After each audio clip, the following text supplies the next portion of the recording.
Merci beaucoup donc, bienvenue à l'UPAF. Merci surtout à notre conférencier de ce jour. J'allais dire professeur Pinipini Kentai Sase, il y a toute une suite de noms. On peut s'arrêter à Pinipini, philosophe, théologien, activiste et un grand penseur en tout cas, tel qu'on peut le voir à travers ces bouquins qui sont là. Et nous espérons que vous pourrez continuer après la réflexion de ce que nous allons vivre ensemble à travers ces trois livres en fait qu'il a amenés. Mais je vais d'abord restituer cet événement. Cet événement est dans le cadre évidemment de la fête congolaise.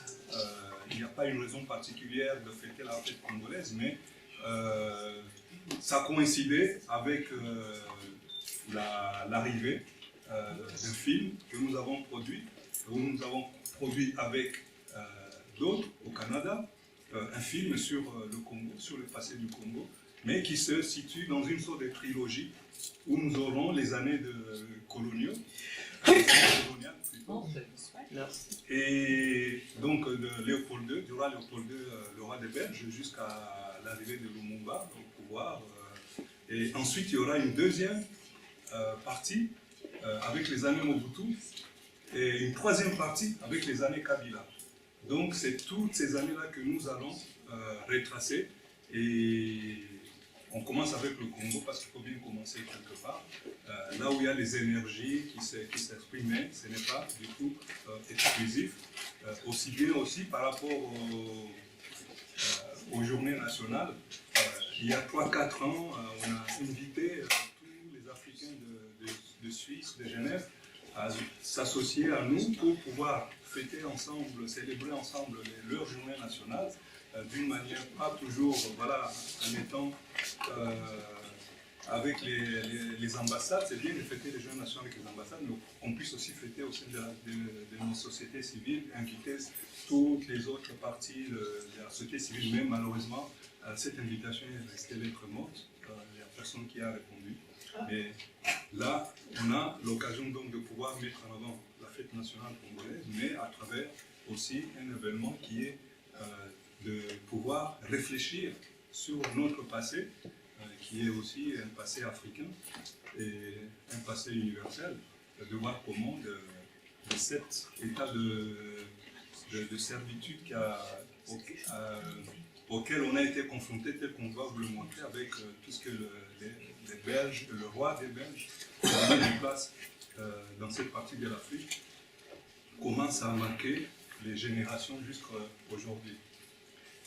Bien, je ne vais pas rester trop longtemps à parler, puisque c'est un autre orateur qui est en vedette aujourd'hui. Juste pour vous montrer le film en question, qui va être projeté demain, et qui vient d'être produit sous forme de DVD. Ceux qui sont intéressés devront bien, en tout cas, s'inscrire ou le signaler à Rosie qui a fait circuler la feuille de présence, qui sont intéressés et qu'ils puissent aussi nous donner les adresses si on ne les a pas. Et dès que nous pourrons recevoir les copies, on pourra vous les faire parvenir. Pour le moment, nous avons quelques copies réservées à quelques privilégiés, dont M. Pinipini. Et donc, voilà, si ça vous intéresse, inscrivez-vous, c'est 15 francs. Donc, moins cher que ça, vous ne trouverez pas. Surtout que c'est un produit unique. Et... On les aura demain. Ils vont arriver demain. Ok. Donc, si vous venez demain, ça vous fera encore l'occasion. Mais c'est vrai que si on vous envoie par la poste, c'est un peu plus que 15 francs quand même. Parce que, voilà, il y a le timbre dont il faut tenir compte. Bref, le DVD, il est là. Et si vous pouvez vous l'offrir ou offrir à d'autres personnes, ça vaut la peine. On va le visionner ensemble demain. Donc, en attendant qu'on se retrouve ensemble demain, pour aujourd'hui, nous allons introduire ce sujet avec ce que les Belges ont pu mettre en place comme politique d'implantation, d'exploitation, de colonisation, et à travers notamment le roi des Belges, Léopold II. À toi, Pinipini, et merci encore pour t'être déplacé depuis Bruxelles. Je signale aussi que Pinipini fait partie de ceux qui ont... c'est quoi l'association avec les jeunes? Collectif Mémoire Coloniale. Collectif Mémoire Coloniale. Je pense que c'est quelque chose dont les jeunes ici pourraient s'inspirer pour mettre la pression sur le passé colonial de la Suisse, pour faire aussi des revendications ou en cas des actions à ce sujet. Donc, ce collectif Mémoire Coloniale a été très très présent lors de la réouverture, dont vous avez peut-être entendu parler, du musée colonial de Tervuren. Et donc ce musée qui a été fermé pendant pendant 2 ans, 3 ans. Pendant 3 ans pour être comment dire, refait, etc., a réouvert il y a environ quelques mois, 2-3 mois, et évidemment ça a été l'occasion de tout un débat sur la colonisation belge, et en particulier le rôle de Léopold II. Et les jeunes qui font partie de ce collectif Mémoire Coloniale ont été en tout cas aux avant-postes pour mettre en avant certaines exigences dont tu vas nous parler. Merci encore, à toi la parole. Merci à vous tous d'être venus, d'avoir répondu à l'invitation de l'UPAF, que je remercie de m'avoir invité pour venir vous entretenir en ce jour. L'UPAF fait notre honneur. Moi, je connais l'UPAF depuis des années. Je n'avais encore jamais vu Mutombo. Je l'ai vu il y a 1 mois à peine, mais j'avais déjà entendu parler de lui depuis des années. Et c'était pour moi une joie de le rencontrer, une joie de venir aujourd'hui parler à cette université qu'il organise avec d'autres amis. Et donc de vous entretenir. Je suis vraiment content de ce que j'ai appris, ce que l'UPAF a fait dernièrement, notamment la revalorisation de Madame Thilo Frey, qui a été reconnue, dont les efforts ont été vraiment reconnus, et qui est aujourd'hui une personnalité de la ville de Neuchâtel. Moi, ça me réjouit beaucoup de cette action-là, que ce soit ainsi présenté, et que l'UPAF ait réussi à mettre cette personne-là en lumière. Merci également à l'UPAF pour avoir organisé régulièrement des pèlerinages vers les lieux où a été détenue notre prochaine ouverture.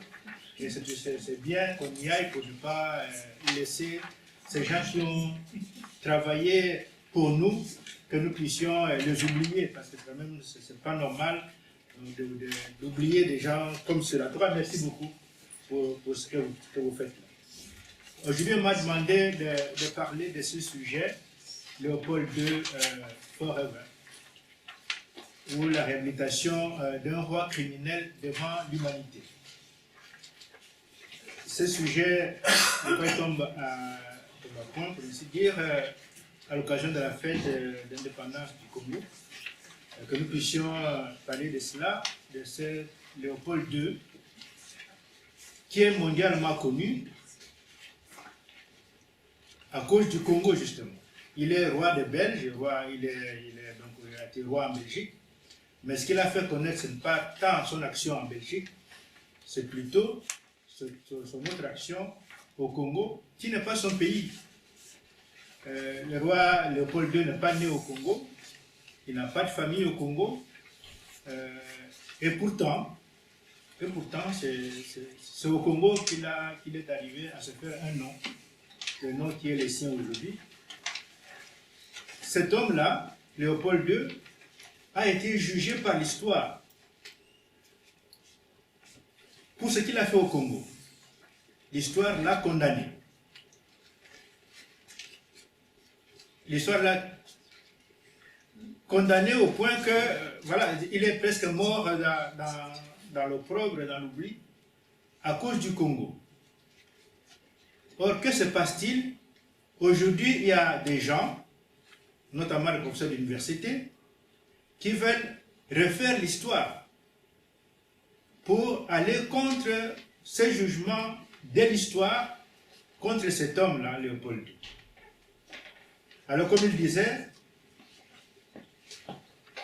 nous sommes levés, quand je dis nous, c'est-à-dire le collectif Mémoire coloniale, nous sommes levés dernièrement, parce qu'il y a un professeur dont je vais vous parler qui a écrit un article dans un journal à Bruxelles dont le titre était Léopold II Forever. Léopold II pour toujours. Alors quand nous avons lu cet article, nous avons dit que nous ne pouvons pas laisser cela, nous devons réagir et nous avons réagi. Pourquoi l'histoire, quels sont les reproches de l'histoire contre Léopold II? On lui reproche, premièrement, d'avoir menti. Parce que Léopold II, qui était un jeune roi, avait eu un projet funeste. Il se présentait comme étant philanthrope, quelqu'un qui voulait faire du bien aux Africains et à l'Afrique, alors que dans sa tête, c'était de s'enrichir sur le dos et sur le sang des Africains. Léopold II avait sorti de l'argent de sa poche pour donner à Cameron, qui était un explorateur anglais et qui était revenu dans les années 1865.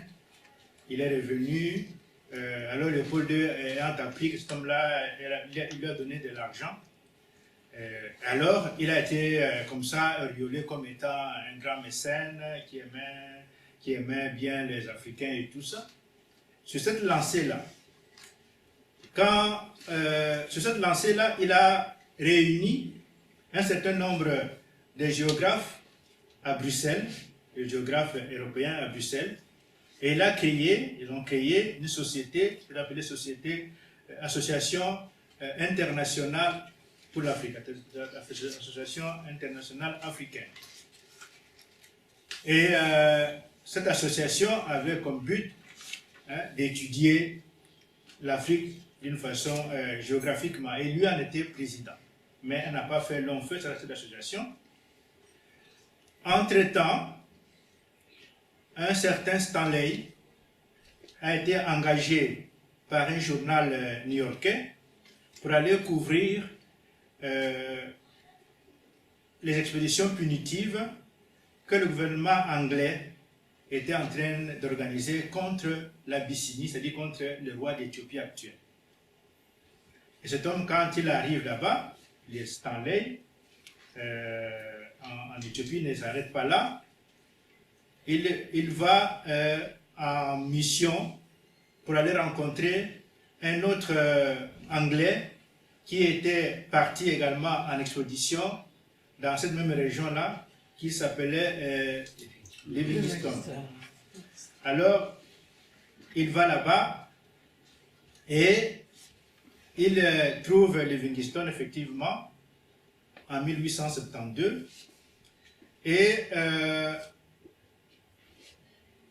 il va par après jusqu'à le lac Tanganyika et il va continuer sa route. Quand il va en parler plus loin, quand il revient en Europe, le roi Léopold II, apprenant qu'il était revenu avec tout ce qu'il avait fait, essaie de l'intercepter pour en faire son homme à lui, à qui il va finir par donner des missions de retourner en Afrique pour aller lui conquérir un territoire. Et Léopold II va y aller et va lui conquérir ce fameux territoire. Et il va faire toutes sortes de manœuvres pour avoir ce territoire-là.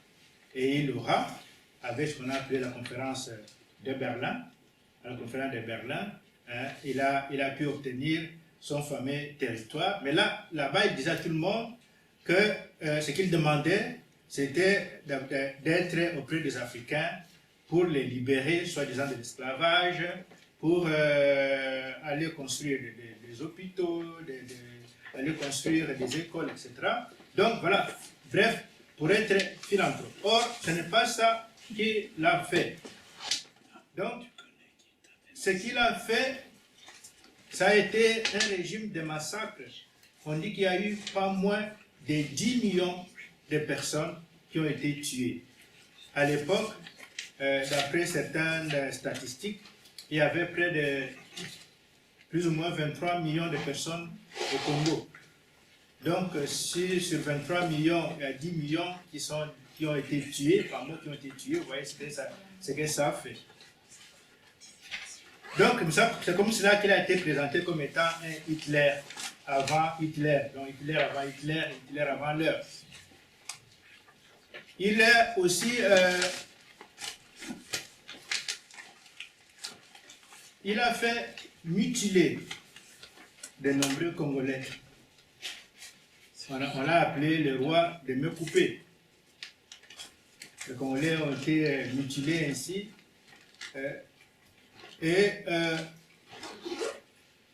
Il a pratiqué une surexploitation inédite du Congo. Et il s'est gracieusement enrichi. Donc voilà donc l'ensemble des reproches qui lui ont été faits. Et je vais vous montrer par image en fait ce qu'il a fait au Congo. Quand nous parlons de la surexploitation, dans un premier temps, ce qu'il y a eu, ça a été un massacre, d'abord un massacre écologique des éléphants. On dit qu'entre 1888 et 1890, 1890, il y a eu pas moins de 10 000 éléphants tués. Pourquoi? Pour ce que vous voyez là devant vous, pour les ivoires. En fait, quand Léopold II, la première chose, quand ces hommes arrivent au Congo, la première chose qu'ils vont faire, ça sera de ramasser les ivoires. Les ivoires, vous savez, ce sont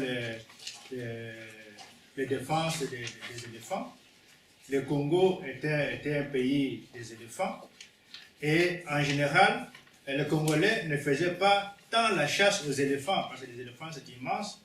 Vous faites la chasse aux éléphants, et c'est beaucoup de viande à la fois. Ils n'en faisaient pas tant que ça. Mais beaucoup d'éléphants mouraient de vieillesse. Alors c'est ainsi que les Congolais ramassaient souvent beaucoup de ces défenses d'éléphants qu'ils gardaient dans leur maison comme richesse du clan.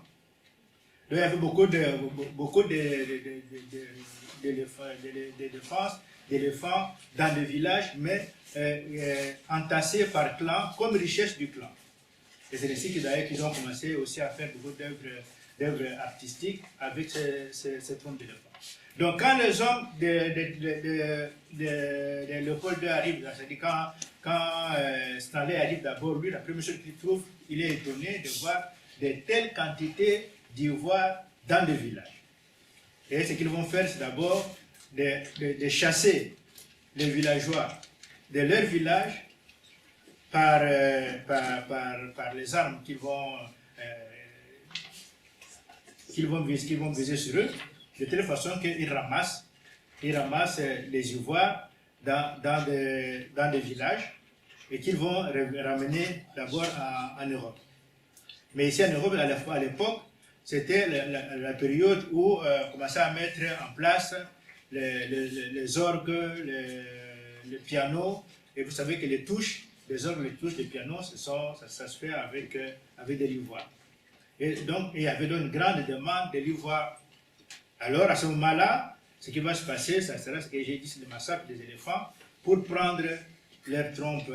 Alors, le pays des éléphants, qui était le Congo, a été dépouillé, comme ça, très rapidement, de sa population d'éléphants. Donc, ça, c'est une des premières choses qui s'est faite.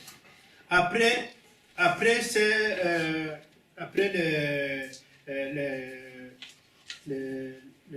les Ivoires, alors c'est venu le caoutchouc. Un certain ingénieur anglais, John Dunlop, avait mis au point les pneus qu'on pouvait faire avec des caoutchoucs. Alors ça a été encore l'occasion pour Léopold II de s'enrichir. Vous savez que le caoutchouc, ça vient de la sève de l'Évéa. Et là, alors, ça a été l'Allemand, la surexploitation de la population qui devait renoncer à sa vie pour aller récolter la sève des Évéa qu'elle devait, qui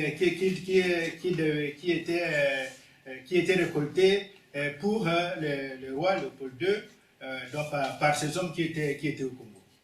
Et pour que c'était un travail qu'il passait, c'était un travail qui est pénible, un travail que les Congolais ne faisaient pas, qu'ils ne connaissaient pas. Mais donc il a fallu les obliger à faire ce travail. Alors une façon d'obliger les hommes à faire le travail, ça a été d'abord de mettre les femmes et les enfants, de les mettre en otage. Donc on les arrêtait dans les villages, les femmes et les enfants, et on les gardait par ces hommes-là de Léopold II en armes, de telle façon que les hommes devaient vite faire pour revenir avec les quantités exigées du caoutchouc pour ne pas qu'on tue leurs femmes et leurs enfants. Sinon, alors, on les tuait comment? On ne les tuait pas comme... non, c'était vraiment des tueries presque monstrueuses. Souvent, on les asserrait, on ouvrait le ventre, on ouvrait les parties intimes des femmes devant les gens, on prenait les intestins, parfois qu'on enrôlait sur le cadavre, ou alors le foie. Donc, c'était pourquoi pour les gens puissent avoir peur et ne plus et obéir. Donc, c'est ça qui c'est. Alors, autre chose, comme pour que les gens puissent revenir assez rapidement, il y avait des connexions qu'on appelait des capitales, donc des sentinelles armées qui les accompagnaient dans la forêt. Et quand ils ne revenaient pas assez vite, il était demandé à ces sentinelles de tirer sur les gens afin de faire peur. Mais s'ils avaient tiré sur quelqu'un, il fallait justifier que cet homme-là avait été tué. Et pour justifier, qu'est-ce qu'on faisait? On coupait la main. Donc la main était coupée et il fallait ramener dans la main coupée au commandant qui était resté au poste. Et pour le faire, on enfumait ces mains-là. Donc c'est ce qui va donc se passer. Hein, la fameuse... donc la fameuse épisode des mains coupées, ici ce sont des gens qui étaient castrés. Hein, vous voyez là-bas, on les castrait comme ça, toujours pour faire peur. Voilà.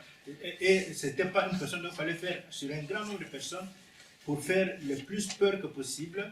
Et les autres étaient enchaînés, etc. Donc c'était des méthodes,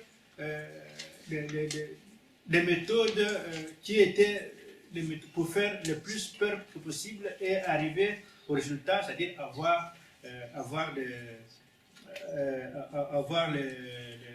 les quantités voulues d'EVA. Voilà donc l'épisode là des mains coupées, hein, qui ont défrayé la chronique mondiale dans les années 1890 jusqu'à 1900. Ça a défrayé la chronique mondiale. Donc, grâce à ces méthodes-là, le roi Léopold II s'est vraiment enrichi. Et il a mené une vie d'un homme d'une très grande richesse. Parmi ces richesses, connu, il avait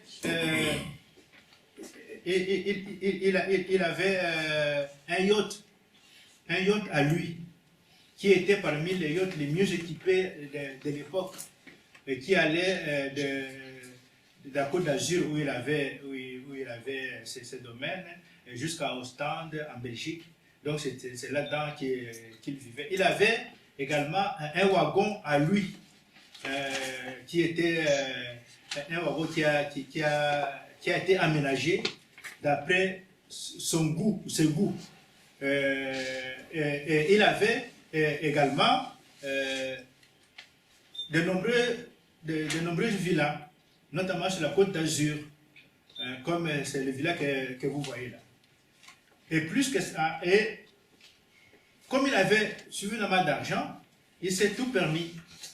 Il a rencontré à Paris une jeune femme de 16 ans qui est devenue sa maîtresse. Elle s'appelait Caroline, c'est la femme que vous voyez là à côté de lui. Ce monsieur que vous voyez là, c'est lui, le Léopold II.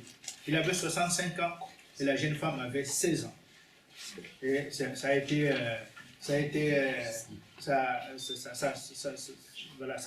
femme, sa concubine. Et il lui a, comme c'était une jeune femme, pour la conquérir, vraiment, il a comblé des temps de biens, dont des villas. La villa que vous voyez à votre droite, je pense. C'est la villa de celle-ci, là. C'est la villa qu'il lui avait acheté, une des villas, parce qu'il y en avait plusieurs. Donc ça il avait ici, là c'est la villa du roi qui a été vendue à 1 milliard de dollars, pour dire ce que c'était. Et là c'est la villa de sa maîtresse qui était face à face. Donc voilà, pour que je sois. Il faut que tu montres sur. Ouais. Mais je peux montrer que c'est comme ça. Non, parce que là on voit pas. C'est ça. Voilà. C'est ça. C'est ça, cette villa. Ça, c'est la villa de sa maîtresse. Et là, c'est ça. C'est Cap Vera, à la Côte d'Azur. Oui. Donc, ces deux villas étaient face à face pour permettre au roi d'aller vers sa maîtresse. Par exemple, ils mangeaient ensemble au restaurant, mais chacun avait sa table. Ils arrivaient ensemble là-bas à la Côte d'Azur, chacun avait sa villa. Également à Bruxelles, le roi avait son palais et il avait acheté aussi une villa en face pour cette femme-là. Et il avait même mis une passerelle en haut qu'il a fait construire pour lui, pour aller jusque-là. Et cette femme, elle a écrit ce livre ici. Hein, j'ai été la maîtresse du roi à l'âge de 16 ans. Donc, voilà. Et ça c'était ce qu'il avait fait pour lui. Hein. Ce que le Congo lui a donné, lui a permis d'aider. Donc, en réalité, le Congo, il avait voulu, lui, pour son enrichissement personnel. Et il a pris aussi de l'argent du Congo pour construire, notamment Bruxelles. Voilà les constructions. Comme je ne sais pas si vous connaissez un peu Bruxelles, vous allez voir, ça m'appelle le parc de l'arc des cinquantenaires. Là, ça c'est la grande place. Il a fait un arc comme celui qui se trouve à Berlin. Là. Alors, ici, je montre, ça c'est la porte d'entrée du palais royal. Vous voyez que c'est de l'or, là. Ça, vous pouvez aller voir ça aujourd'hui. Donc, ça y est là. Avec comment c'est lui qui a fait construire ce palais royal. Le palais royal, voilà, c'est celui-ci. Là, c'est le palais royal de Bruxelles, qui se trouve pas loin de Matongé. Donc, le quartier Matongé, c'est pas loin de l'autre côté.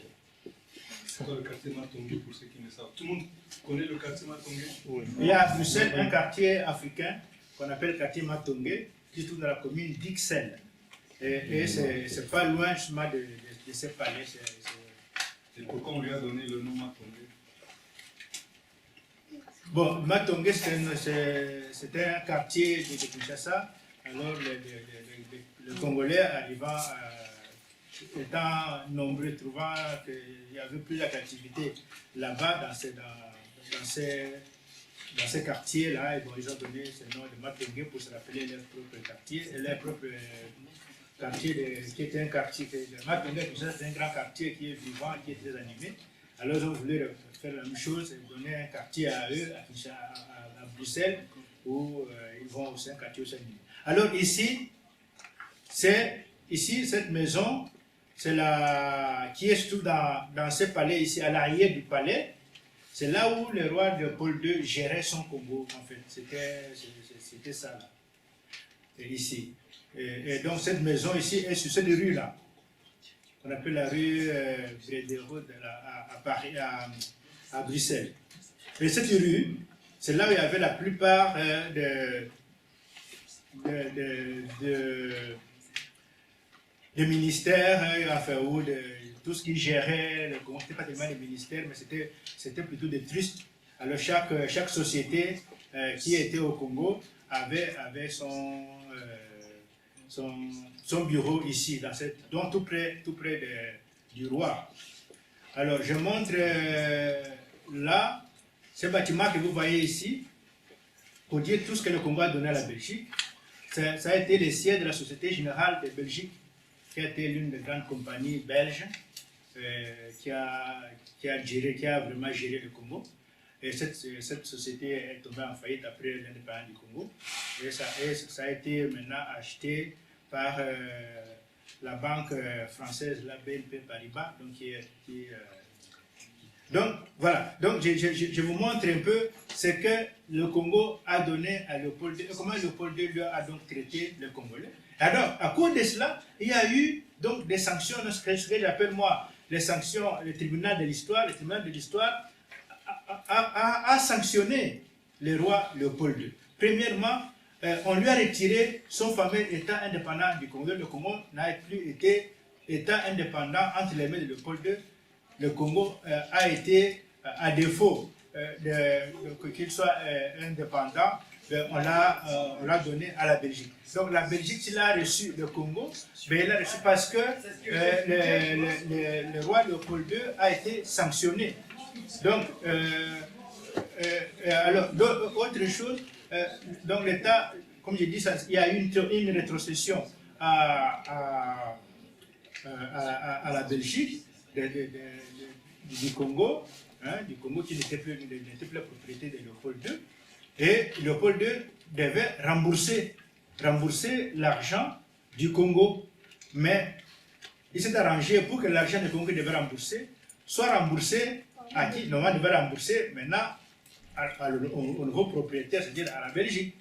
Alors au lieu que ce soit lui qui rembourse à la Belgique, c'est arrangé pour que, étant donné qu'il demeurait le roi de Belge, que vous compterez que la Belgique lui paye à lui ce qu'il devait rembourser à la même Belgique, pour que la Belgique puisse avoir le Congo. En disant à la Belgique, vous pouvez me rembourser comme vous voulez, ce que vous voulez. Sachez qu'au Congo, vous aurez beaucoup plus que ce que vous pouvez me donner. C'est ce qui s'est passé. La Belgique a récupéré ce qu'il avait payé au roi en utilisant exactement les mêmes méthodes que le roi avait utilisées, parce qu'il fallait que le Congo puisse payer à la Belgique la dette qu'il avait contractée pour payer à son propre roi.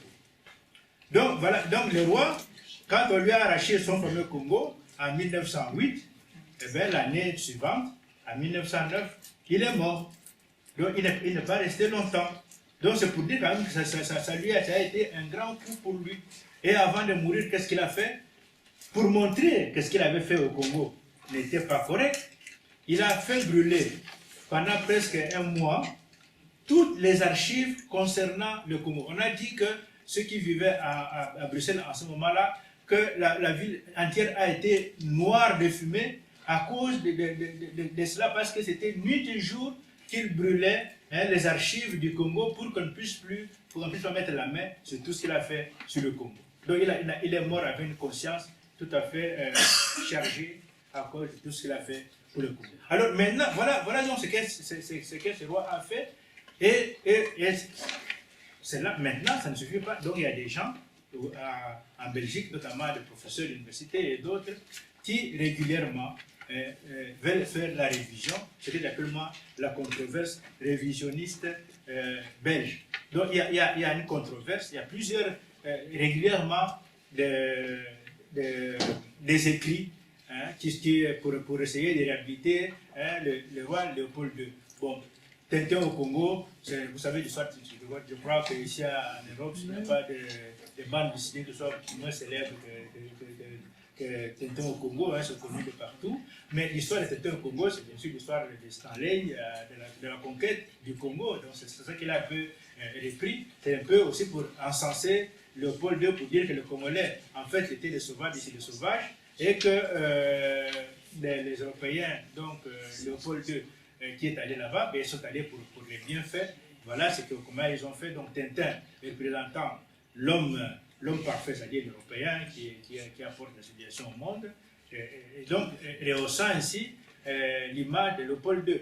Il y a d'autres professeurs comme Guy Vandenbeck qui a écrit aussi un livre là sur l'histoire du Congo. Il y a les livres que je crois qui a fait un buzz il y a presque 5 ans maintenant. Congo, une histoire de David Van Rubrecht, que tout le monde a trouvé que c'était le livre parfait. Mais en fait, là-dedans, il est en train de faire la même chose, d'encenser aussi Léopold II pour dire que Léopold II, il a fait que du bien, que le Congo était un pays un peu comme c'était au Congo. Moi, j'ai fait une recension de ces livres-là et je l'ai comparé exactement à Tintin au Congo dans ma recension du livre mais maintenant, ce qui amène cette conférence d'aujourd'hui et qui a encore alimenté la polémique, c'est ceci. C'est cet article ici qui est écrit par le professeur Jean-Luc Velut. C'est Jean-Luc Velut qui est un professeur émérite de l'Université catholique de Louvain, qui a enseigné comme professeur à l'université de Kinshasa, ainsi qu'à l'université de Lubumbashi. Et cet homme-là, il est en train de reprendre les mêmes thèses, justement. Et moi, j'aimerais... Donc, quand nous avons vu cela, nous avons réagi au niveau du collectif Mémoire coloniale pour qu'on ne puisse pas toujours continuer avec parce qu'il dit une chose et son contraire dans le même texte qu'il a écrit, je crois que vous avez dans vos mains. Il dit entre donc Léopold II forever, Léopold II pour toujours. Donc il dit ceci dans le premier paragraphe là, il dit qu'il y a ceux qui prétendent, dit-il, qu'il y a eu des millions de morts. Ce sont des chiffres fantaisistes parce qu'on ne connaissait pas, il n'y a pas d'études pour dire quelle était la population congolaise, exactement la population congolaise à l'époque et combien ont été effectivement, combien ont été... Après, je vois des gens qui ont chaud avec... Non, on survivra, t'inquiète.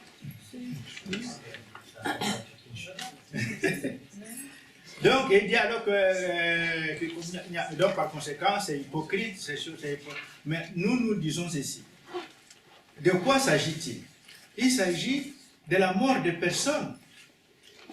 Qui a eu 10 000, qui a eu même 1000, qui a eu même 100. Mais c'est beaucoup. Même une dizaine de personnes, c'est beaucoup. Même une personne qui a été tuée, mais c'est beaucoup. Est-ce que pour qu'on puisse condamner quelqu'un des crimes, il faut que ça soit 1 million, il faut que ça soit 10 millions, il faut que ça soit 20 millions.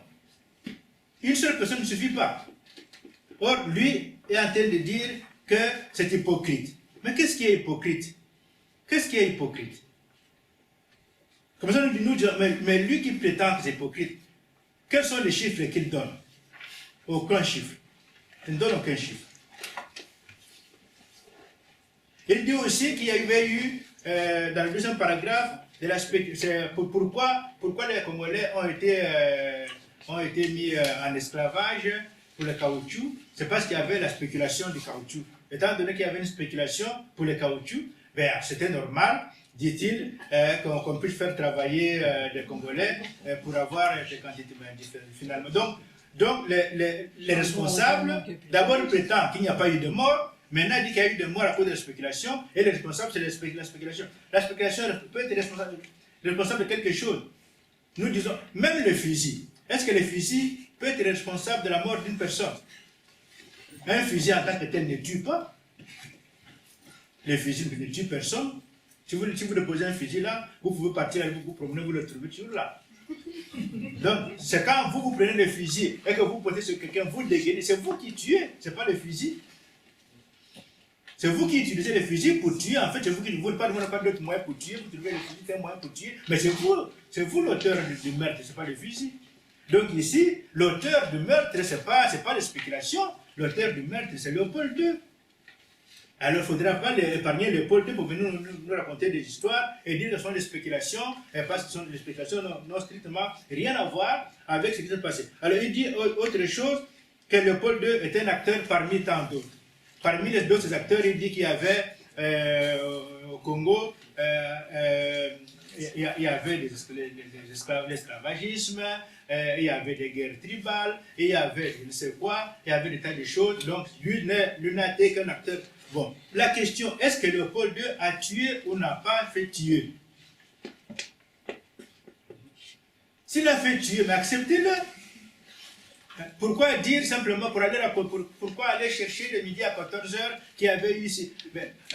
Tu lui as dit d'aller rejoindre ceux qui étaient en train de tuer des gens au Congo pour en faire des esclaves. Tu lui as dit d'aller les rejoindre. Il n'était pas obligé de le faire. Il aurait pu rester tranquillement chez lui. Mais s'il y est allé, disait-il, pour mettre fin à l'esclavage, mais il fallait le faire. Il ne faut pas dire une chose et faire le contraire de ce que l'on dit et venir nous dire maintenant, non, écoutez, il a été acté parmi tant d'autres. Il dit de nous encore que Léopold II n'était pas la faute, ce n'est pas lui, la faute c'est les missionnaires. Alors là, vous allez lire dans l'article, il dit la faute c'est les missionnaires, pas les missionnaires qui avec les missionnaires qui ont une responsabilité morale. Ils n'ont pas pu dire aux colons qui faisaient des exactions de le faire. Ils ont dit, monsieur Velu, soyons sérieux. Soyons sérieux. Les missionnaires ont été engagés par Léopold II et d'aller chercher des congrégations une à une. Les témoignages sont là. Il n'y avait aucun missionnaire qui était parti de lui-même au Congo. C'est lui qui est allé les chercher, à commencer par les scutistes, qui est une société belge. Après, au Congo, il y avait beaucoup de missionnaires qui étaient, les missionnaires qui étaient là-bas, avant c'était des Anglais et des Américains, des presbytériens.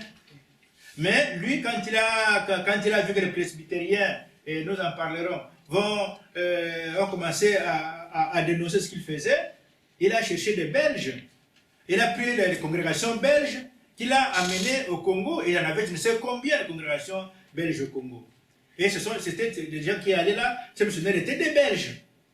Alors comment se fait-il que les gens que lui engage pour un travail qu'il leur donne, on va dire que ce sont ceux qui sont les responsables et non pas les rois lui-même. On met les rois de côté, on peut porter la responsabilité chez d'autres personnes. Disant que non, les missionnaires, comme les autres colons, ont été des travailleurs, des agents du roi Léopold II.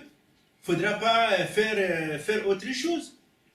Alors, il dit, notre professeur Velout, après qu'il y a les missionnaires, il y a également la responsabilité de la campagne qu'il appelle la campagne anglo-saxonne. Que ce sont les anglo-saxons qui en ont voulu au roi Léopold II parce qu'ils étaient jaloux de lui, parce qu'ils ne voulaient pas, ils voulaient que son pays, que le Congo, revienne à l'Angleterre. C'est ainsi qu'ils lui ont mis le bâton dans les roues. Mais le problème, c'est que le tout premier qui a, et je vais en parler tout à l'heure, le tout premier qui a dénoncé les exactions, ce n'était pas un Anglais, c'était un Américain et un Noir américain. Le suivant, c'était encore un Noir américain. Le troisième, c'était un Polonais. Donc, quand il dit que ce sont des Anglais, ce ne sont pas que des Anglais, ce sont... Oui, on peut ouvrir. Merci. Oui, oui. Donc, c'est ce qu'il dit là-bas, mais il est en train de mentir une fois de plus. Donc, c'est comme ça que nous disons que ce monsieur-là, ben, il dit des choses et le contraire. Alors, il termine en disant qu'il y a des acquis de l'histoire. Par exemple, parmi les acquis de l'histoire, il dit que le Congo garde jusqu'à présent les drapeaux hérités de l'État indépendant du Congo, y compris l'État du Sud-Soudan. Il dit, ok, mais l'indépendance du Congo, elle s'est négociée où? L'indépendance du Congo s'est négociée à Bruxelles. Et ça a été chapeauté par les Belges. Est-ce qu'on peut dire qu'il y avait une indépendance dans ces cas, qu'il y a une indépendance dans ces cas-là? Une indépendance négociée par les occupants, les colons eux-mêmes? Ça s'est fait où cette indépendance? Le Congo n'a jamais été indépendant. La preuve est que, et même les Belges, ils ont massacré le premier roi, le premier ministre belge et congolais qui venait à peine d'être élu. Ils n'ont même pas laissé travailler un mois, ils l'ont massacré, ils l'ont tué comme un cochon. Alors, où se trouve l'indépendance du Congo?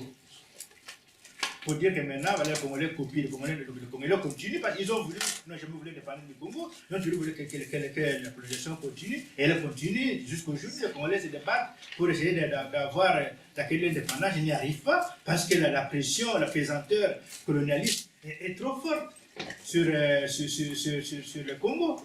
Le Congo n'arrive pas. Donc, comme ça nous disons, à ces messieurs, il est en train de raconter. Alors, comme ça, disons les choses telles qu'elles se sont passées. Qu'est-ce qui s'est passé?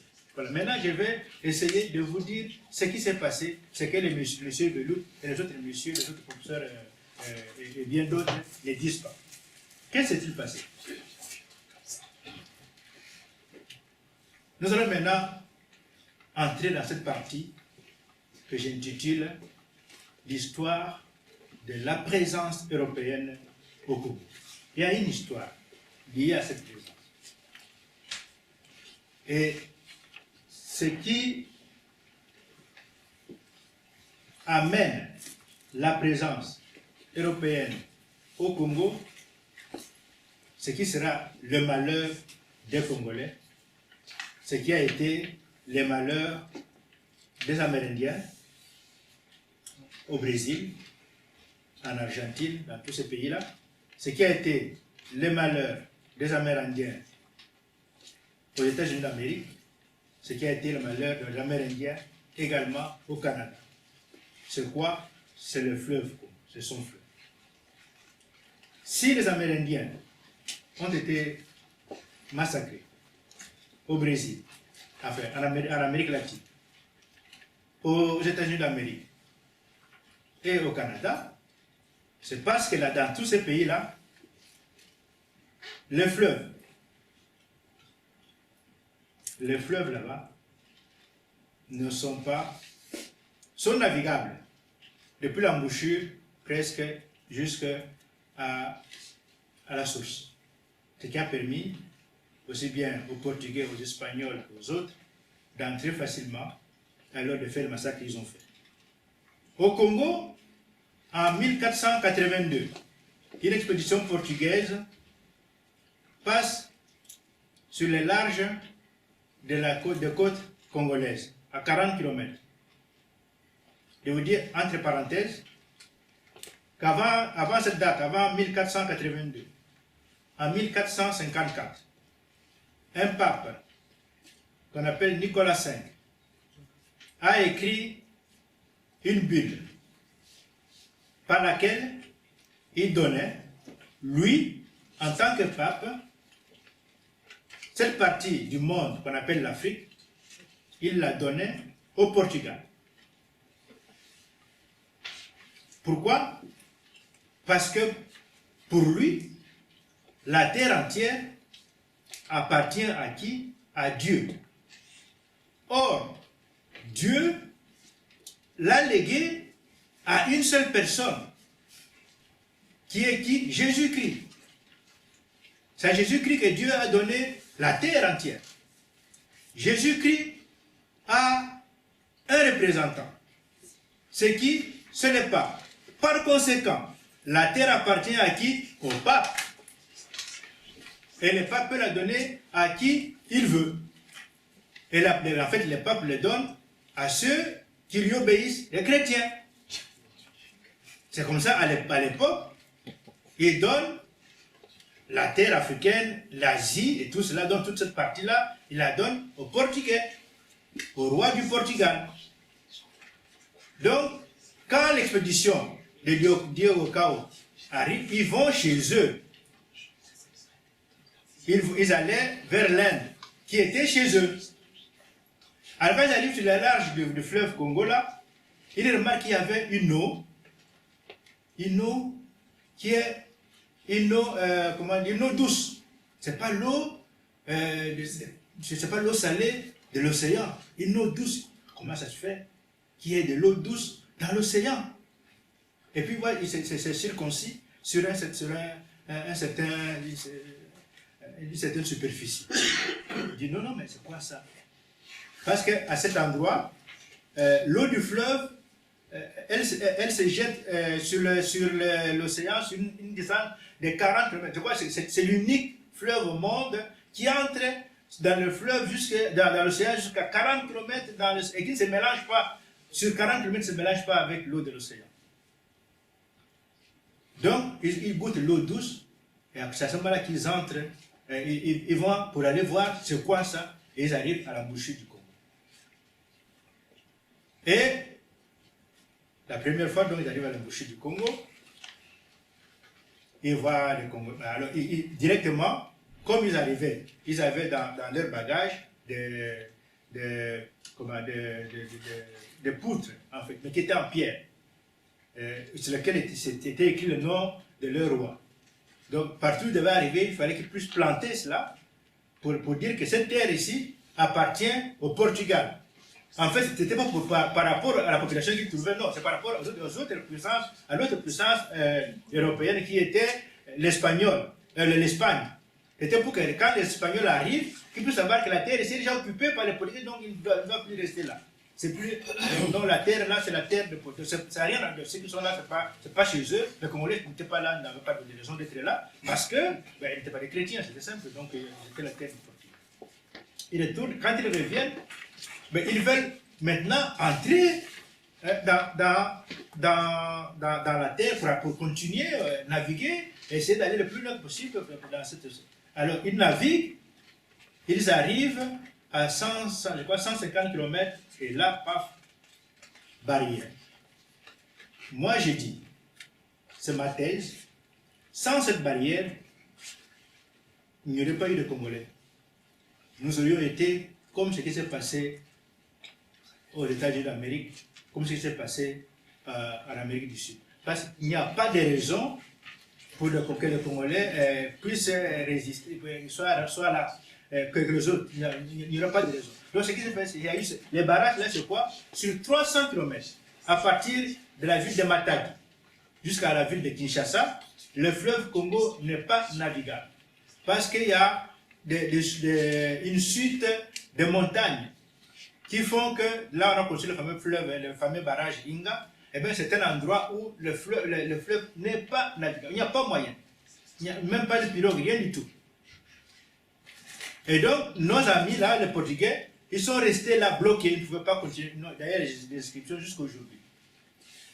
Cette situation des verrous là, les verrous du fleuve, va rester ainsi pendant des siècles. Les Européens vont chercher par tous les moyens pour contourner et aller plus loin pour aller voir ce qui se passe, ce qu'il y a là. Ils n'ont pas pu. Pendant les dons, ils étaient là, 1490, 15e siècle, 15e siècle, 16e siècle, 17e siècle, 18e siècle jusqu'au 19e siècle. Avec ce qui s'est passé, regardez les questions s'il y en a, que je vais prendre tout à l'heure. Donc, jusqu'à 1872, avec Stanley, comme je dis, Stanley après avoir rencontré Livingstone, a continué sur le lac Tanganyika. Il a vu un très grand lac. Et il a vu là qu'il y avait des rivières qui prenaient, comme la rivière ici, le Rhône, qui prend sa source ici. Et bien là, il y avait des rivières qui prenaient aussi les sources là-bas. Et ceci, il a continué jusqu'à les découvrir. Il arrive au grand fleuve Congo. Donc, il est allé par le sud, par l'embouchure, par la source, et il a commencé à descendre avec une équipe de 190 personnes. Ils sont descendus jusqu'à Boma, donc jusqu'à Matadi et puis Boma. Donc ils ont fait un arrivée à Kinshasa. Comme il y avait cette barrière-là, on ne pouvait pas naviguer, ben, ils sont allés à pied, ils ont contourné à pied. Mais entre-temps, il avait, en descendant, mais il avait vu que le bassin du fleuve Congo est un bassin immense, est un bassin d'une richesse incroyable. Il y a plus ou moins 13 000 espèces différentes dans la faune congolaise. 13 000. Il y a plus de 6 000 espèces de poissons dans le fleuve Congo. Il y a près de 600 espèces de mammifères différents. Lui n'a pas vu tout cela, mais ça maintenant on le sait, mais il a vu quand même assez bien des choses. Et surtout ce qu'il a surtout rencontré, ce qu'il a surtout vu, c'est que le fleuve Congo a plusieurs affluents navigables. Et que le débit du fleuve Congo, il est régulier. Maintenant, on sait que le débit du fleuve Congo, c'est 40 000 mètres cubes par seconde. C'est un débit qui est régulier. Pourquoi? Parce qu'il y a en fait il y a deux saisons. La saison sèche, disons dans deux parties différentes du Congo, il y a les deux saisons s'alternent. Quand c'est une saison, ça c'est la saison sèche d'un côté, c'est la saison de pluie de l'autre. Et quand c'est la saison de pluie de l'autre, c'est la saison de pluie de l'autre. Si bien qu'il y a le régime du fleuve Congo est régulier. Donc c'est ça qu'il vient maintenant donc, raconter aux Européens. Donc quand il y a eu la conférence de Berlin, les informations n'étaient pas autres que ces informations que détenait Stanley. Et la conférence de Berlin s'est tenue pour qu'on puisse aller au Congo tous ensemble, que puisse pas être l'affaire d'une seule personne.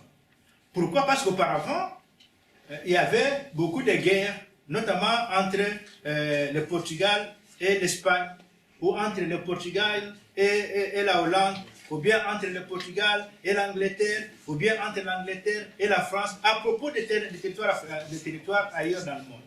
Comme ça, dit maintenant, comme maintenant nous savons ce qu'il y a là-bas, mais nous ne faisons plus la guerre, allons-y, que chacun prenne ce qu'il veut. Donc c'est comme ça qu'ils se sont retrouvés à Berlin. En réalité, Berlin, c'est l'ancêtre de l'Union européenne. Ben oui, hein. Et Berlin, là, ce qui a occasionné Berlin, c'est le Congo. C'est le Congo. Et en réalité, l'Union européenne se construit sur le Congo. Donc voilà un peu ce qui s'est passé. Ça, ce sont des faits. Ce sont des faits historiques. Ça ne s'invente pas. Stanley, il a existé, tout le monde le sait. Ce qu'il a fait, tout le monde le sait. Et ce qu'ils ont fait au Congo, tout le monde le sait. Et donc, ce que Léopold II a également fait, c'est connu. Il n'y a pas eu d'invention. Il y a eu plusieurs écrits sur la période de la gestion de Léopold II, c'est-à-dire 1885, mais surtout à partir de 1890, 1890, jusqu'à, disons, plus ou moins, prenons la date de 2010, pardon, 1910. C'est cette période-là, il y a énormément d'écrits. Comme je dis, le premier qui a protesté, c'était un noir américain. Vous voyez là-bas, celui-ci. Celui-là. Normalement, les Congolais devaient connaître ces gens ici, tous ces noms-là. Lui, il s'appelle George Washington. William Washington. C'était, il était un militaire et il avait fait l'université. C'était quelqu'un qui il voulait, quand il avait appris, parce que même aux États-Unis, on avait appris que Léopold II était un roi philanthrope et qu'il voulait faire du bien aux Africains. Le lui a dit, mais ce serait l'occasion pour lui de venir aider l'Afrique à se relever. Donc lui vient dans cette intention, il vient jusqu'à Bruxelles et il a vu le roi Léopold II. Le roi Léopold II lui dit qu'il peut mettre en place une société pour aller faire de l'argent au Congo. Mais il dit, moi je suis d'accord, mais je voudrais d'abord aller voir au Congo ce qui se passe. Après je voudrais monter ma société. Il va jusqu'au Congo.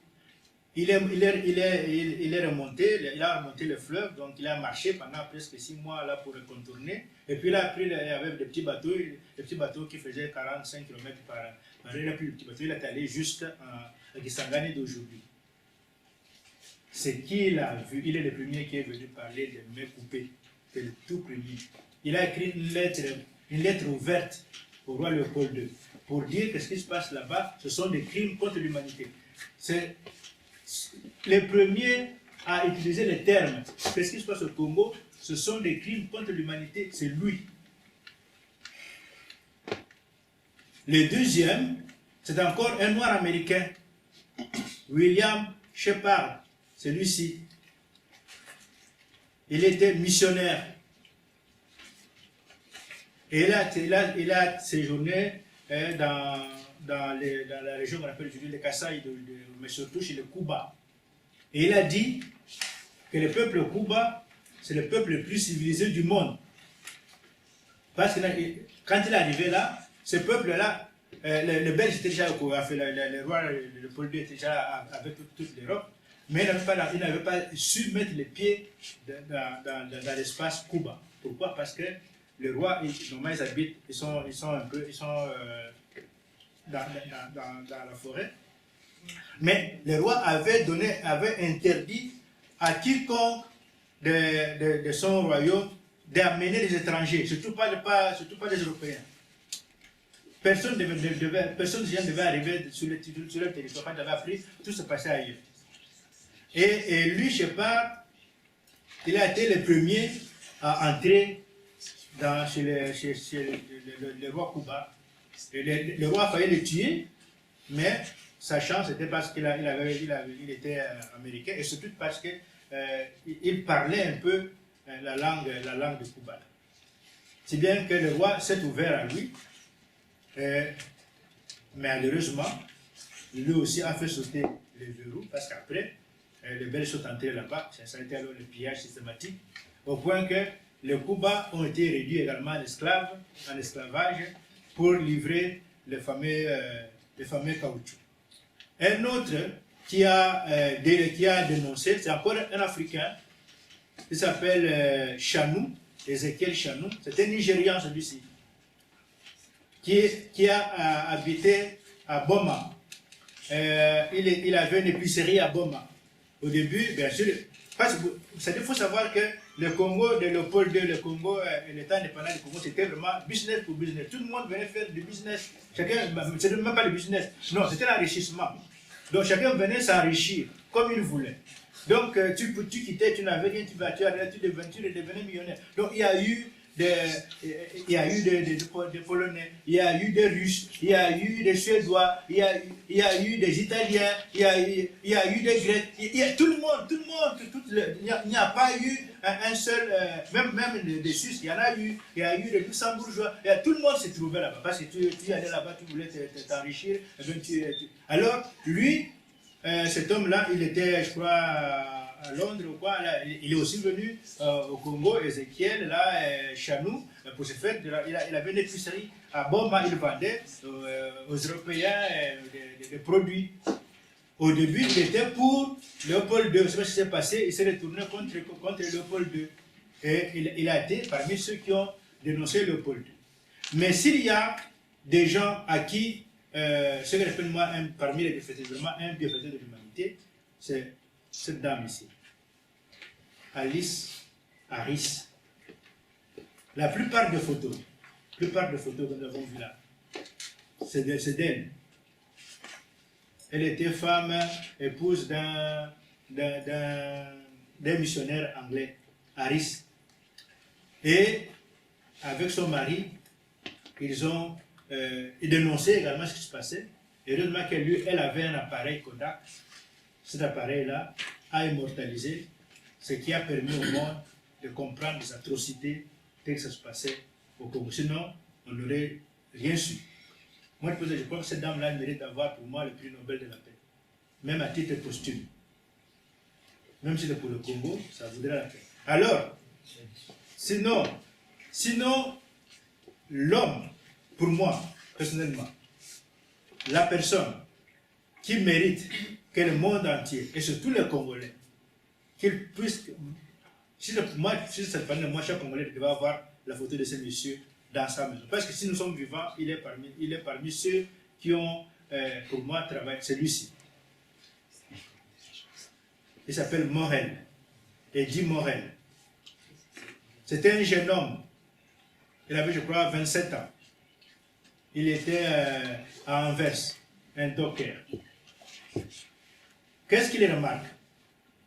Que les bateaux qui partent d'Anvers pour le Congo partent avec des cargaisons d'armement et de munitions. Il dit, mais qu'est-ce qui se passe? Qu'est-ce qu'il y a au Congo? Qu'est-ce qu'il y a là-bas pour qu'on amène tant d'armes? Il y a une guerre ou quoi? Et qu'est-ce qu'il remarque? Quand les bateaux reviennent en sens inverse, ils viennent avec plein d'ivoire, plein de caoutchouc. Et surtout, ce qui l'inquiète, c'est que les quantités qui sont inscrites sur le bordereau d'envoi sont à minima par rapport à tout ce qui arrive. Mais il dit, mais alors, le supplice pour qui? Où va le supplice? Donc, il se met à faire sa petite enquête et il découvre ce qu'il a dit. Il a dit que l'État indépendant du Congo, ce sont ces mots, est une association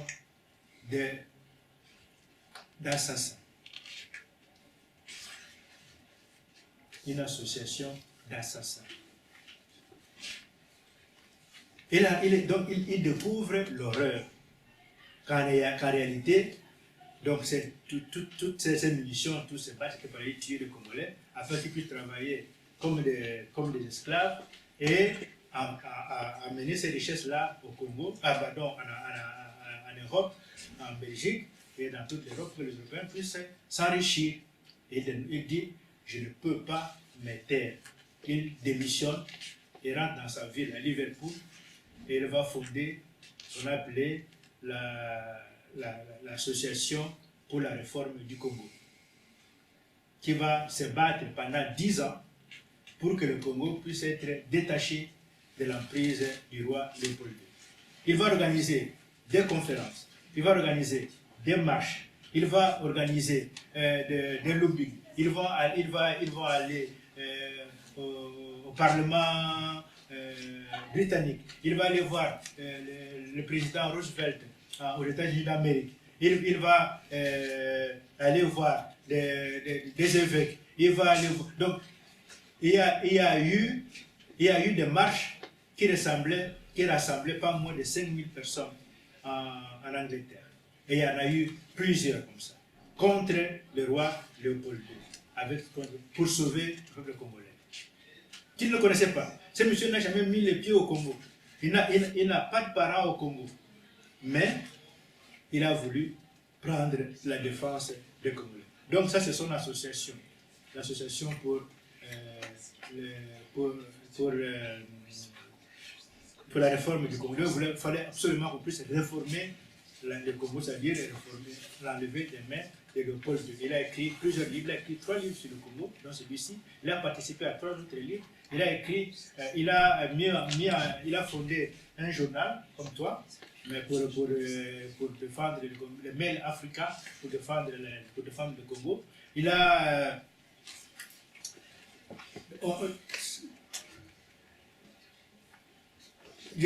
sa femme l'a aidé comme jamais. Parce Léopold II a tout fait pour que son action puisse être endiguée. Mais ils ont voulu le corrompre, ils ont voulu l'acheter, ils ont tout fait, mais il est resté, il a tenu. Grâce, entre autres, à bien de à son association, mais grâce aussi à un ami, à lui, à quelqu'un qui a aussi travaillé pour le Congo, qui s'appelle Roger Kasman, qui était consul au Congo. Et au lieu de faire son travail de consul, d'être pour ce qui se faisait en faveur de l'Europe contre le Congo, donc lui a pris parti, le Congolais, contre sa propre patrie, contre l'Europe. Donc c'est ce qui a fait qu'il a beaucoup soutenu l'action de Morel. Alors, quand même, ce qu'il faut dire que aussi bien lui, Roger Kasman que Morel, ils ont quand même fait la prison. Et lui, notre ami le consul, il a même été pendu. Ce n'est pas à cause du Congo, mais à cause de sa terre écosse qu'il défendait. Pendant la guerre, là, pendant la Première Guerre mondiale, un peu avant, lui, il voulait de l'indépendance de son pays, parce qu'il trouvait que ce qui se passait au Congo, c'est exactement comme ce que l'Écosse subissait le même sort que le Congo, et que l'Écosse devait également être indépendant. C'est pour cela que l'Angleterre l'a condamné. Alors, parmi les bienfaiteurs de l'humanité, comme j'ai dit, il y en a d'autres. Donc, vous voyez, celui-là, c'est M. Harris, le pasteur Harris, le mari de Madame Alice. Et donc, ça, c'est une de ces photos, hein, avec les mains déjà, vous voyez là, dans leurs mains, ce sont les mains coupées justement de leurs frères et sœurs. Et ce monsieur-là pleure pour son enfant. Voilà la main de son enfant là. Donc parmi ceux qui ont écrit, il y a celui-là que vous connaissez, comment il s'appelle, Conan Doyle, qu'on connaît dans le monde entier, hein, celui qui a mis en place le personnage de Sherlock. Voilà. Donc, mais il a écrit un livre pour défendre le Congolais. Pour une fois, ce n'était pas pour un livre d'aventure, mais pour de l'histoire, parce que ce n'est pas l'aventure, c'est l'histoire vraie, des crimes du Congo, donc, où il dénonce Léopold II. Celui-ci a écrit ce livre ici, c'est Joseph Conrad. Il a écrit, comment ça s'appelle,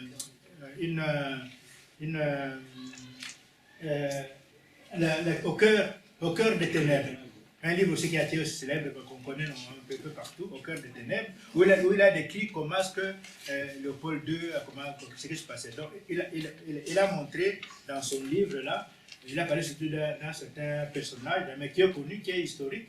Normalement, son nom, c'est Léon Rome. Hein? Mais dans son personnage, dans son livre, il a mis comme personnage, mais c'est un Kurde qui est mondialement connu. Mais ce Kurde-là, donc, en fait, il représente Léon Rome. Et comme Léon Rome, cet homme, il avait sa clôture, la côté de sa maison, il y avait des piquets, et sur chaque piquet, il y avait une tête d'un Africain. Donc, quand on venait de loin, on voyait cette tête-là tout autour de sa palissade. Donc, alors, il a cette phrase terrible que au coin de chaque rue en Europe se promène un Kurde. Donc voilà un peu... C'est pas lui qui a inspiré le film, le questions héros après. Apocalypse Now. Des questions après. C'est pas une question. Oui. Apocalypse Ce Now.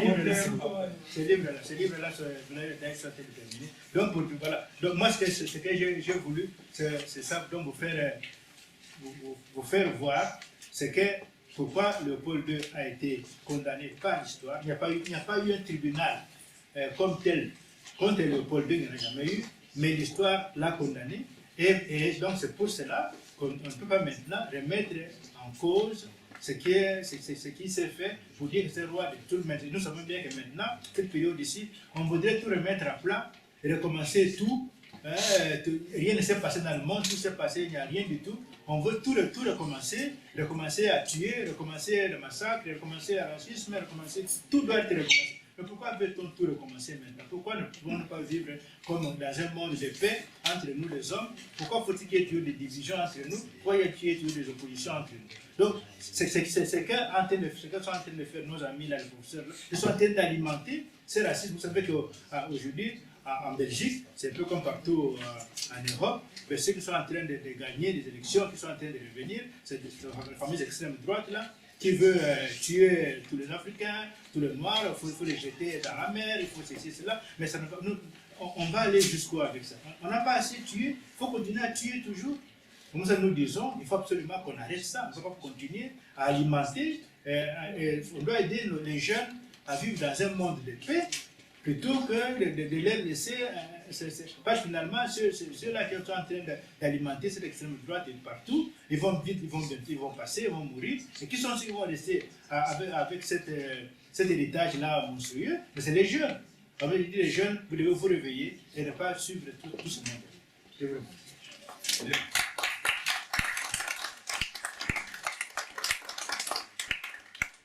Merci beaucoup, Tini. Tu nous as éclairé sur ces pages sombres de l'émergence de l'entité congolaise telle qu'on la connaît aujourd'hui, dans les frontières et dans la géopolitique actuelle. Et c'est très bien, je pense que ça a pu ouvrir pas mal de perspectives sur à la fois la compréhension de ce passé, mais aussi pour savoir dans le futur comment nous devons nous positionner par rapport à cette histoire.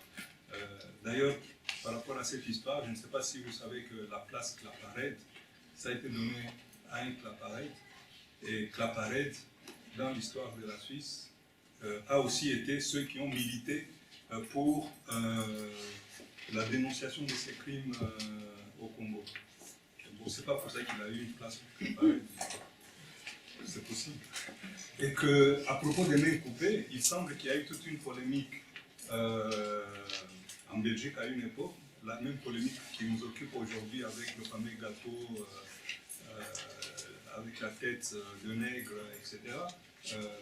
En Belgique, notamment dans la partie néerlandaise, flamande, il y a une pâtisserie qui s'appelle le main coupé, qui a une forme de ses mains coupées, et c'est clair que ça a laissé, Léopold II a laissé des traces jusque dans la pâtisserie belge. Alors je ne sais pas, à un certain moment, il y a eu des groupes qui se sont mobilisés pour lutter contre l'abandon, en tout cas, de cette fabrique de pâtisserie. Je ne sais pas si c'est toujours le cas ou si ça a changé.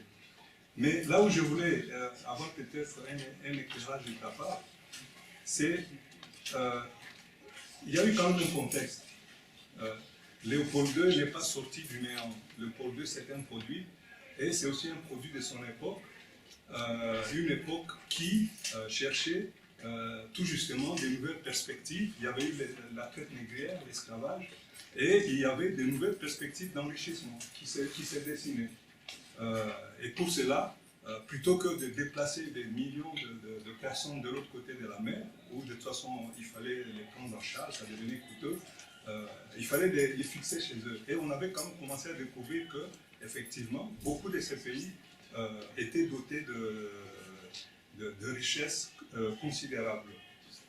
Et je me pose la question, peut-être que Léopold II un peu plus futés que les autres, en tout cas les autres Européens, qui pour flairer le continent et là où il y a le plus de richesses, c'est-à-dire le bassin du Congo, il a été parmi les premiers en Europe à s'intéresser à ce bassin congolais en tant que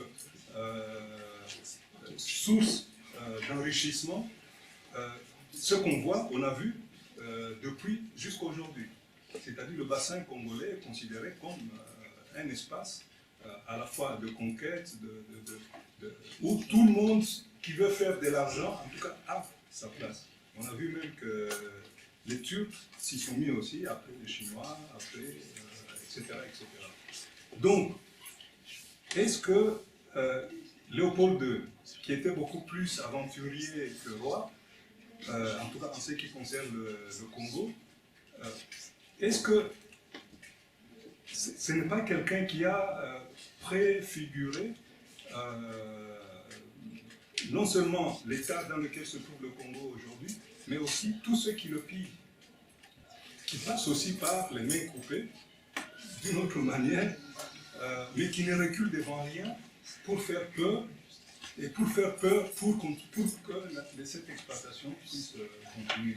Est-ce qu'on peut faire ce parallèle où il y a l'histoire de Léopold II qui s'est arrêtée au moment où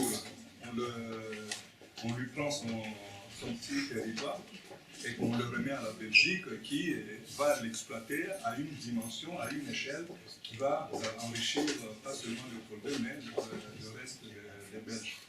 Ok. Et puis après, on va vous passer la parole pour faire des commentaires ou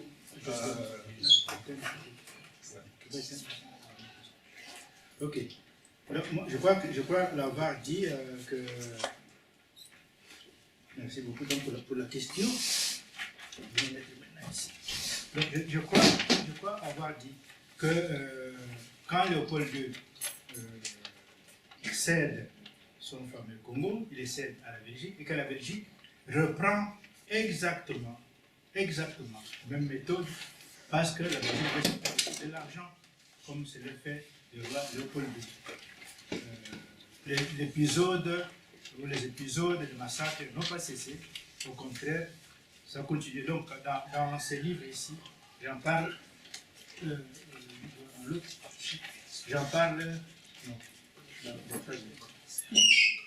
parce que je peux vous présenter après le livre. Dans celui-là, j'en parle, je dis comment est-ce que c'est ce qui s'est passé et comment est-ce que la Belgique a fait exactement la même chose parce que en 1960, quand le Congo accède à l'indépendance, la population congolaise est estimée à 18 millions. Alors qu'en 1880, 1890, quand il arrive, la même population était estimée à peu près, c'était presque le double, à une trentaine de millions. Donc cela veut dire que pendant tout ce temps que la colonisation a duré, la population congolaise n'a fait que régresser plutôt que d'essayer de la. Alors c'est pour dire que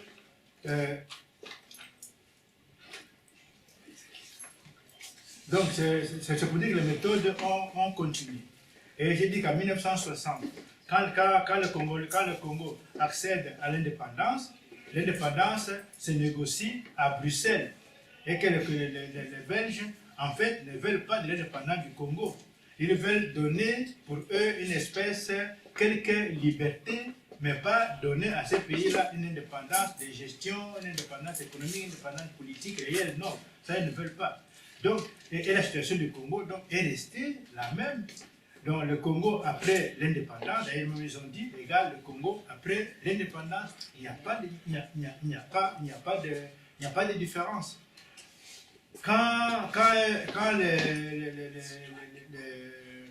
Après le Mumba, ils ont ce sont les Belges qui sont allés chercher le Mobutu, là où il était, personne ne le connaissait au Congo, comme ils l'ont mis à la place.